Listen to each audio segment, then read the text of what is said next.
లేకుండా ఒక భార్య 25, 20, 30, 40 ఏళ్ళు కూడా బతకగలిగిద్ది, కానీ భార్య లేకుండా భర్త 3, 4, 5 కనీసం 10 ఏళ్ళు బతికిన పరిస్థితి ఉండదు. చాలా తక్కువ మంది ఉంటారు అలాగా.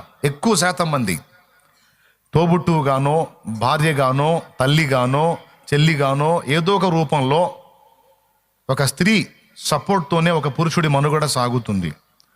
ఆమె సహకారం లేకుండా పురుషుడి మనుగడ కష్టం. ఎందుకంటే పురుషుడికి ఫస్ట్ నుంచి కూడా అవి తెలియవు. సంపాదించి తీసుకొచ్చి కుటుంబాన్ని నడిపించడమే తెలుసు, కానీ వస్త్రం శుభ్రం చేసుకోవటం, ఆహారం సిద్ధపరచుకోవటం, పాత్రలు కడుక్కోవటం, నివాసాన్ని శుద్ధి చేసుకోవటం చాలా చిన్న చిన్నవిగా కనపడతాయి, కానీ చాలా పెద్ద పనులు. అవి ఎంత పెద్ద పనులు అంటే ఆ చేసే సహకారి అవన్నీ కోఆపరేట్ చేసి మనల్ని నిలబెట్టే ఆ సహకారి లేకపోతే 3-4 ఏళ్ల కంటే ఎక్కువ బతకవు సోదరా నువ్వు. అంత దిగులు, అంత